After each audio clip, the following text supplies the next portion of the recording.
M B ಪಾಟೀಲ್ರು ಬಂದಿದ್ದಾರೆ ಲೈನಲ್ಲಿ ನಿಂತಿದ್ದಾರೆ. ನಮಸ್ಕಾರ. ಆರೋಗ್ಯವಾಗಿ ಆರಾಮಾಗಿದ್ದೀರಲ್ಲ? ಚೆನ್ನಾಗಿದ್ದೀರಾ? ಚೆನ್ನಾಗಿದೆ ಸರ್, ತಾವು ಚೆನ್ನಾಗಿದ್ದೀರಿ? ನಾನು ಚೆನ್ನಾಗಿದ್ದೀನಿ. ಏನೋ ನಾನು ಈ ಎಕ್ಸಿಟ್ ಪೋಲ್ಸನ್ನು ಸತ್ಯ ಅಂದರೆ ಎಕ್ಸಿಟ್ ಪೋಲೆ ಇದೇ ಸಂಖ್ಯೆ ಇದೇ ನಂಬರು ಇನ್ನೇನು ಆಗಲ್ಲ, ಕೌಂಟಿಂಗ್ ಎಲ್ಲ ವೇಸ್ಟ್ ಅಂತ ಹೇಳೋ ಪರಿಸ್ಥಿತಿನಲ್ಲಿ ಇಲ್ಲ. ಆದರೆ ನಿಮ್ಮ ಮನಸ್ಸಿನಲ್ಲಿರುವಂಥದ್ದೇನು ಈ ಎಕ್ಸಿಟ್ ಪೋಲ್ಗಳ ಫಿಗರನ್ನು ಕೇಳಿದಾಗ? ಇಲ್ಲ ನನಗೆ ಹೀಗೆ ಅನ್ಸತ್ತೆ ಅಂತನ?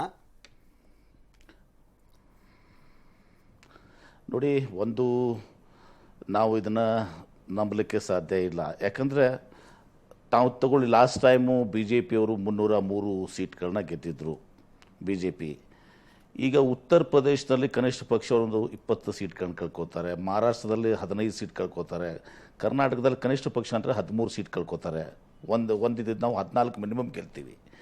ಈಗೆಲ್ಲ ಸ್ಟೇಟ್ ಟು ಸ್ಟೇಟ್ ನೀವು ವಿಚಾರ ಮಾಡಿದಾಗ ಅವ್ರಿಗೆ ಏನಾಗುವಂಥದ್ದು ಎಲ್ಲಿ? ಬಿ ಜೆ ಪಿ ಇದನ್ನು ಒಂದು 60 ಸೀಟು 70 ಸೀಟು ಮಿನಿಮಮ್ ಅವರು ಕಳ್ಕೊಳ್ಳುವಂಥ ಪರಿಸ್ಥಿತಿಯಲ್ಲಿ ಬಿ ಜೆ ಪಿಯವರು ಇದ್ದಾರೆ. ಹೀಗಾಗಿ ಇದು 300 ಬಿ ಜೆ ಪಿ ಸ್ವಂತ ಬಲದಿಂದ 275 ಸೀಟ್ನು ಕೂಡ ಪಡ್ಕೊಳ್ಳೋಕ್ಕೆ ಸಾಧ್ಯ ಇಲ್ಲ ಅಂತ ನಮ್ಮ ಒಂದು ಅನಿಸಿಕೆ. ಇವತ್ತು ಮಲ್ಲಿಕಾರ್ಜುನ್ ಖರ್ಗೆ ಅವರು ಕೂಡ ಎಲ್ಲ ಇಂಡಿಯಾ ಅಲಯನ್ಸ್ ಅದರ ಪಾರ್ಟ್ನರ್ ಜೊತೆ ಮೀಟಿಂಗ್ ಮಾಡಿ ಅವರು ಒಂದು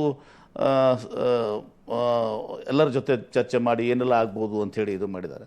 ಅವರು ಕೂಡ 295 ಸೀಟ್ಸ್ ಸಹ ನಾವು ಮಿನಿಮಮ್ ಆಗಿ ನಾವು ಪಡೆದುಕೊಳ್ತೀವಿ ಅಂತ ಅನ್ನೋದನ್ನು ಕೂಡ ಮಲ್ಲಿಕಾರ್ಜುನ್ ಖರ್ಗೆ ಅವರು ಎಲ್ಲ ಇಂಡಿಯಾ ಅಲಯನ್ಸ್ನ ಪಾರ್ಟ್ನರ್ ಜೊತೆ ಮಾತಾಡಿದಾಗ ಆ ಒಂದು ಇದು ಹೊರಗೆ ಬಂದಿದೆ. ಹೀಗಾಗಿ ಇದು ನಂಬಲಿಕ್ಕೆ ಸಾಧ್ಯ ಇಲ್ಲ. ನಾವು ಕಾಂಗ್ರೆಸ್ನವರು ಈಗ ಹೇಳ್ತೀವತ್ತು ನೀವು ಅನ್ಬೋದು, ಆದರೆ 2019ದಲ್ಲಿರುವಂಥ ಸಂದರ್ಭ, ಪುಲ್ವಾಮಾ ಬಾಲಾಕೋಟ್ ಸ್ಟ್ರೈಕು, ಆ ಒಂದು ಪರಿಸ್ಥಿತಿಯಲ್ಲಿ ಇವತ್ತೊಂದು ಸಹ ಎಲ್ಲಿನೂ ಕೂಡ ಇಲ್ಲ. ಉದಾಹರಣೆಗಾಗಿ ನಮ್ಮ ವಿಜಯಪುರದ ನಾನು ಹೇಗೆ ಹೇಳ್ತೀನಿ, ನಾಳೆ ನಮ್ಮ ರಿಸಲ್ಟ್ ಬರ್ತದೆ 4ನೇ ತಾರೀಕಿಗೆ, ನಿಶ್ಚಿತವಾಗಿ 100ಕ್ಕೆ 100 ನಾವು ವಿಜಯಪುರ ಲೋಕಸಭಾ ಕ್ಷೇತ್ರವನ್ನು ಗೆಲ್ತೀವಿ. ನಾವು ಚುನಾವಣೆ ರಿಸಲ್ಟ್ ಬಂದಮೇಲೆ ನಾನು ಕೇಳಿ ರಂಗನಾಥ್ ಸಾಹೇಬ್ರ ನಿಶ್ಚಿತವಾಗಿ ನಾವು ಗೆಲ್ತೀವಿ. ಹೀಗೆ ಇರುವಂಥ ಪರಿಸ್ಥಿತಿಯಲ್ಲಿ ಇವತ್ತು ಯಾವುದೂ ಮೋದಿ ಗಾಳಿ ಅನ್ನೋದಿರಲಿಲ್ಲ.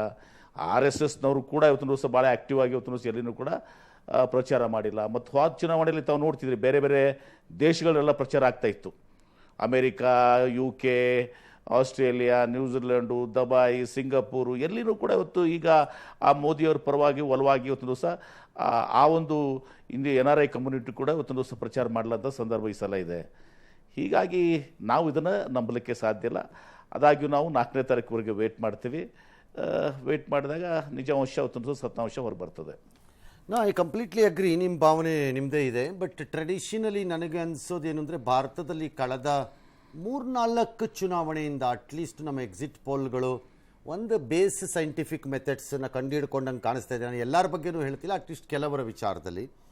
ಹಾಗಾಗಿ you think the exit polls are completely off the guard ಇದೆ? ಬಿಕಾಸ್ ಒಂದು 8-10 ಮಾಡಿದ್ದಾರೆ, ಎಲ್ಲರದ್ರಲ್ಲೂ ಒಂದೇ ಥರ ಫಿಗರ್ಸ್ ಬರ್ತಾ ಇದೆ, 325 350 ಅನ್ನೋ ಥರನೇ ಬರ್ತಿದೆ ಅಂದರೆ ಅವ್ರು ಕಂಪ್ಲೀಟ್ಲಿ ಆಫ್ ಇದ್ದಾರೆ ಅಂದರೆ ಅರ್ಥ ಗ್ರೌಂಡಲ್ಲಿ ಈ ಸೋ ಕಾಲ್ಡ್ ಎಕ್ಸಿಟ್ ಪೋಲ್ಗಳು ಅದರ ಆ ತಳಮಟ್ಟದ ಭಾವನೆಯನ್ನು ಹಿಡ್ಕೊಳ್ಳೋದ್ರಲ್ಲಿ ಸಂಪೂರ್ಣವಾಗಿ ವಿಫಲ ಆಗೋಗಿದ್ದಾರೆ ಅಂತ ಅನ್ಸುತ್ತಾ ಏನದು?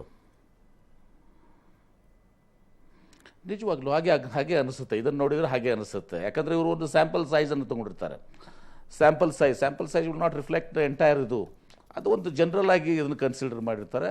ನಮ್ಮ ಪ್ರಕಾರ ನಾನು ಹೇಳ್ತೀನಿ, ಈಗಾಗಲೇ ನಮ್ಮ ಅಂದಾಜು ಇವತ್ತು BJP will not cost more than 240-250 seats.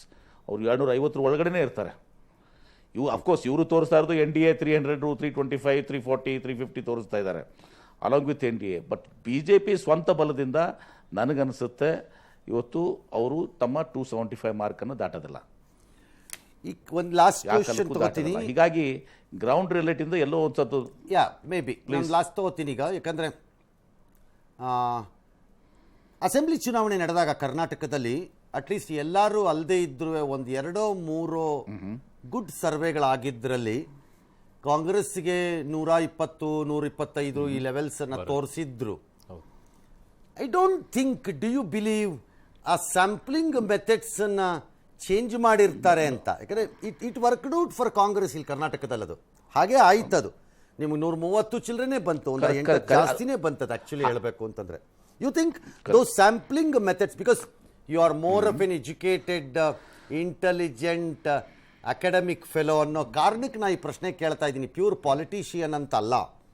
ನೀವು ಪ್ಯೂರ್ ಪಾಲಿಟಿಷಿಯನ್ ಆಗಿದ್ದರೆ ನಾನು ಈ ಪ್ರಶ್ನೆ ಕೇಳ್ತಿರ್ಲಿಲ್ಲ.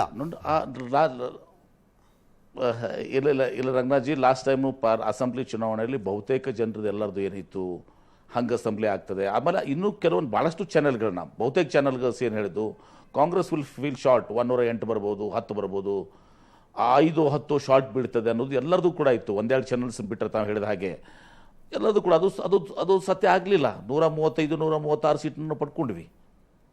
ಈಗೂ ಕೂಡ ಕರ್ನಾಟಕದ ಮಟ್ಟಿಗೆ ಹೇಳಬೇಕಾದ್ರೆ ನಮಗೆ ಈ ಸಲ ನಮಗೆ ಅಂದಾಜು ಹತ್ತಾ ಇಲ್ಲ. ನಮ್ಮ ಗ್ಯಾರಂಟೀಸು ಯಾವ ಮಟ್ಟಕ್ಕೆ ಕೆಲಸ ಮಾಡಿದಾವೆ ಅದ್ರ ಮೇಲೆ ಒಂದು ದಿವಸ ಡಿಪೆಂಡ್ ಆಗ್ತದೆ. ಇಲ್ಲಿ ನಮ್ಮ ಗ್ಯಾರಂಟಿ ವರ್ಕೌಟ್ ಆಗಿದೆ, ನಾವು ಉಡುಪಿ ಮಂಗಳೂರನ್ನು ಕೂಡ ಗೆದ್ಬಿಡ್ಬೋದು. All right, I will give you the benefit of doubt till 4ನೇ ತಾರೀಕಿಗೆ. ವಿಜಯಪುರದಲ್ಲಿ ಏನು ಬೇಕಾದ್ರೂ ಆಗ್ಬೋದು, ನೀವು ಗೆಲ್ಲಬಹುದು. ನೀವೇ ಎಲ್ಲರೂ ವೇಟ್ ಮಾಡಲೇಬೇಕಲ್ಲ. ಹಾಂ, exactly, I completely agree. Thank you. ನನ್ನ ಜೊತೆ ನೀವು ಮಾತನಾಡ್ತಾ ಇದ್ದಿದ್ದಕ್ಕೆ ನಮಸ್ಕಾರ ತಮಗೆ. Thank you. ಆಲ್ ರೈಟ್, ಒಂದು ವಿರಾಮ ತಗೊಳ್ಳೋಣ. ಈಗ ಪಶ್ಚಿಮ ಬಂಗಾಳದ ಕೆಲವು ಪಿಕ್ಚರ್ಸನ್ನು ತರ್ತಾ ಇರೋಂಗೆ ಕಾಣಿಸ್ತಾ ಇದೆ. ಪಶ್ಚಿಮ ಬಂಗಾಳದಲ್ಲಿ ಕಾಂಗ್ರೆಸ್ CPM ಅನ್ನ ಧೂಳಿಪಟ ಅಂತ ತೋರಿಸ್ತಾ ಇದ್ದಾರೆ. ಬಿಜೆಪಿಗೆ 22 ಅಂತನೋ, ಪಶ್ಚಿಮ ಬಂಗಾಳದಲ್ಲಿ TMCಗೆ ಎಷ್ಟೋ 22 ಅಂತನೋ, ಅಥವಾ ಈಕ್ವಲ್ ಅಂತಾನೋ ತೋರಿಸ್ತಿದ್ದಾರೆ. ಬಟ್ ಕಾಂಗ್ರೆಸ್ CPM ಅನ್ನು ಮಾತ್ರ ಆಲ್ಮೋಸ್ಟ್ ಸೊನ್ನೆಲಿ ಇಡ್ತಾ ಇದ್ದಾರೆ ಅವರುಗಳು. ನನಗೆ ಗೊತ್ತಿಲ್ಲ ಯಾವ್ಯಾವ ರಾಜ್ಯಗಳು ಏನೇನು ಆಗತ್ತೆ, ಕ್ರಿಟಿಕಲ್ ರಾಜ್ಯಗಳು ಅಂತ ನಾನು ಆಗಲೇ ಹೇಳ್ತಾ ಇದ್ದೆ.